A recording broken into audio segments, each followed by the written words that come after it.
यानी देह का जीवन जीना पशुवत जीवन जीना है और देह का जीवन मनुष्य भी जीता है, जीना पड़ता है, जीना पड़ेगा। इस स्थिति में हम भी पशु के समान हैं। चेतना के स्तर पे अगर हम देखेंगे तो पशु में और हम में भिन्नता है।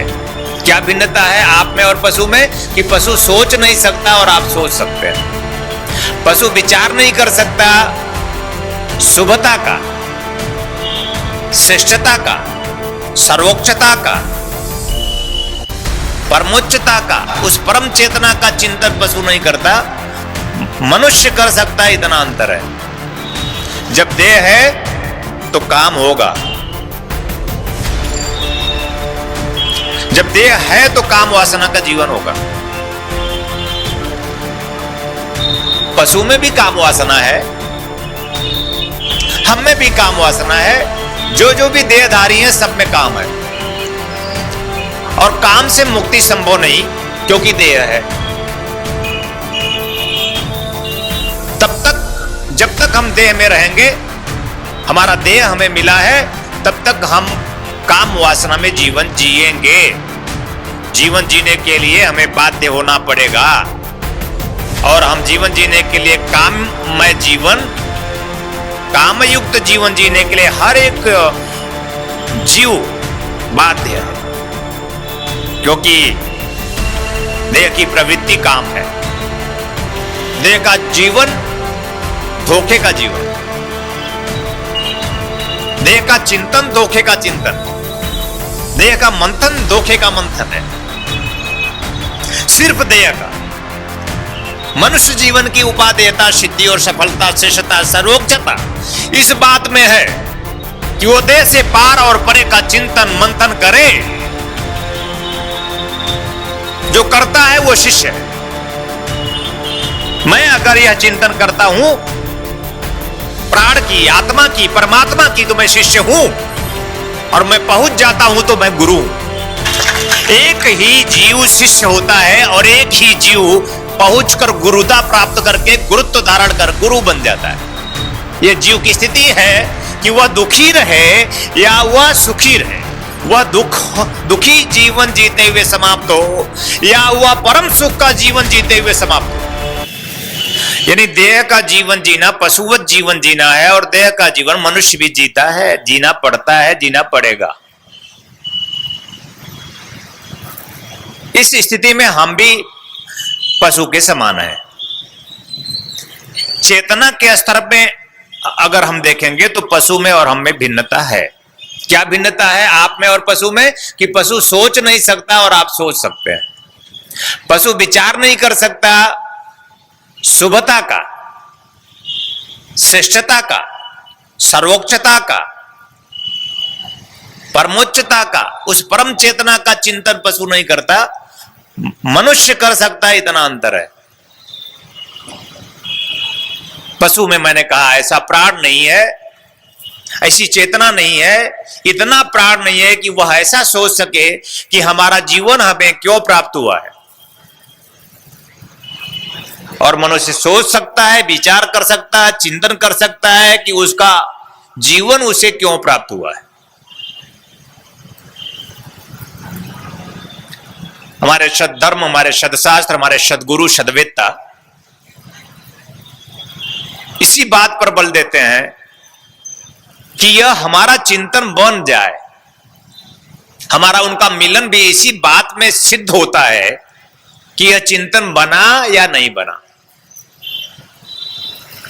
अगर आपका मन बन जाए, गुरु मिलने का अर्थ यही है, गुरु दीक्षा का अर्थ भी यही है, गुरु को जीवन में धारण करने का अर्थ भी यही है कि हमारा जो वाह्यगत जीवन है, जो सिर्फ देहगत जीवन हम मनुष्य होकर जी रहे हैं, जिसमें दुर्भिक्षता है, जिसमें दीनता है, जिसमें हीनता है, जिसमें मलिनता है, जिसमें मलमूत्र भरा हुआ है, जिसमें कुछ भी ऐसा नहीं है जो सुंदर है। देह में आपका लार आप अपने हाथ पे नहीं ले सकते। थूक लीजिए अपने हाथ पर और देखिए जरा उसको। अपना ही थूक आप अपने हाथ में लेना पसंद नहीं करते। आपको खांसी आती रहे और आती रहे तो घर परिवार में लोग आपसे दूरियां बनाने लगे, 1 दिन 2 दिन 3 दिन 4 दिन के बाद, कि तो इनकी आदत है खांसी की, हमें भी इन्फेक्शन हो जाएगा। आपको सर्दी हो तो थोड़ी दूरियां बढ़ जाती हैं लोगों की। आपके अंदर जो कुछ भी है, लार है, थूक है, मल है, विष्ठा है, आप उसे स्वयं भी पसंद नहीं करते, जबकि आपका ही है, आपके ही शरीर में भरा पड़ा है। ये चिंतन होता नहीं और हम ऊपर से अपने आप को सजाते हैं, संवारते हैं और सुंदर लगने के लिए हर एक संभव कोशिश करते हैं। देह को सजाने की हर संभव कोशिश हमारी, वैसे ही जैसे पशु अपने देह को स्वस्थ रखता है, हम भी अपने देह को स्वस्थ और सुंदर रखने का प्रयास करते हैं।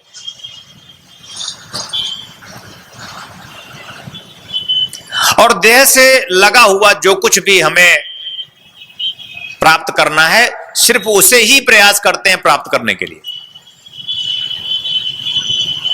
और जब देह है तो काम है, जब देह है तो काम होगा, जब देह है तो काम वासना का जीवन होगा। पशु में भी काम वासना है, हम में भी काम वासना है, जो भी देहधारी हैं सब में काम है। और काम से मुक्ति संभव नहीं, क्योंकि देह है। तब तक जब तक हम देह में रहेंगे, हमारा देह हमें मिला है, तब तक हम काम वासना में जीवन जिएंगे। जीवन जीने के लिए हमें बाध्य होना पड़ेगा, और हम जीवन जीने के लिए काममय जीवन, कामयुक्त जीवन जीने के लिए हर एक जीव बाध्य है, क्योंकि देह की प्रवृत्ति काम है। देह की प्रवृत्ति राम नहीं है, देह की प्रवृत्ति काम है। देह की चेतना काम की चेतना है।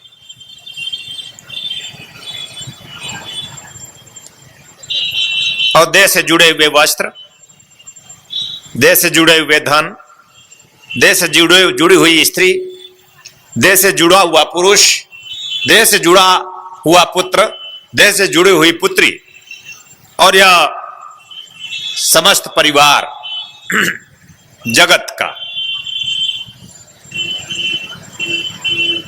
बात समझिए कि सब हमारे देही हैं और सब देह से हमारे संबंध रखते हैं, और सभी की व्युत्पत्ति हमारे देह से, यानी हमारे काम से हुई है। हमारी काम वासना का प्रभाव है यह परिवार। और कामना पूर्ण हो तो, यानी देह है तो सुंदर पुरुष चाहिए, देह है तो सुंदर स्त्री चाहिए ऊपर से। अंदर से पुरुष सुंदर है या स्त्री सुंदर है, इसका चिंतन मंथन सामान्य तौर पर आप नहीं कर सकते। आप नहीं जान सकते कि उसके मन में क्या है।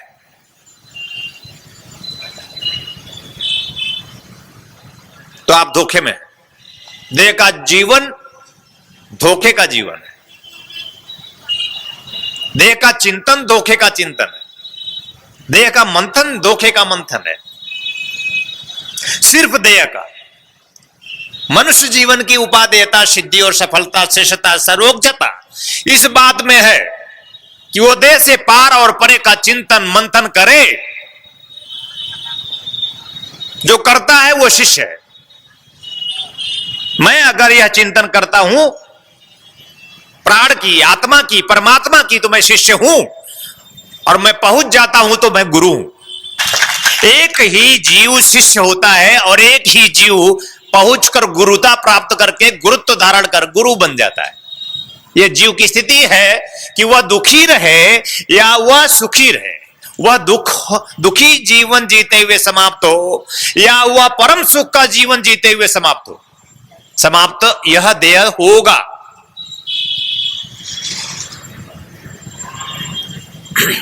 और यह बहुत दुख की बात है कि वर्षों से जुड़े हुए आप लोग सिर्फ देह के ही चिंतन में गतिशील हैं।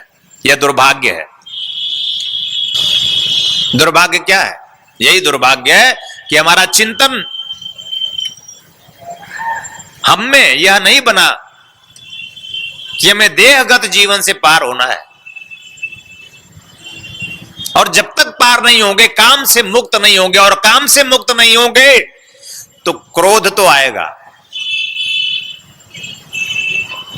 आपका कोई काम हो और पूरा ना हो, और कोई आपके बीच में यानी आपके काम के बीच में खड़ा हो, तो आपको क्रोध पैदा होगा। यानी जीवन देखिए आपका क्या है, देह है, देह से जुड़ा काम है, और वह काम पूरा करने के लिए जब हम प्रयासरत होते हैं और जब पूर्ण नहीं होता तो क्रोध होता है। आपकी कोई इच्छा ले लीजिए, किसी बच्चे की कोई इच्छा हो और माँ कहे कि ना ना ये ठीक नहीं है तेरे लिए, और बच्ची कहने ठीक है मेरे लिए, और माँ खड़ी हो जाए तो बच्ची के लिए माँ बाधक हो जाती है, तो बच्ची में क्रोध उत्पन्न होता है। काम की पूर्ति नहीं होगी तो क्रोध होगा। माता पर क्रोध, पिता पर क्रोध, स्वयं पर क्रोध, परिवार पर क्रोध, स्वयं के साथ भी हिंसा होगी। माता पर हिंसा, पिता पर हिंसा, पुत्र पर हिंसा, पुत्री पर हिंसा, परिवार पर हिंसा, स्वयं को भी काट लेना, स्वयं को भी चीर लेना, स्वयं को ही अपने आप में रक्त रंजित कर देना काम है। क्रोध पैदा हुआ काम से। देह से जुड़े थे, चिंतन मंथन देह से जुड़ा था, और देह काम से जुड़ा, काम से क्रोध पैदा हुआ।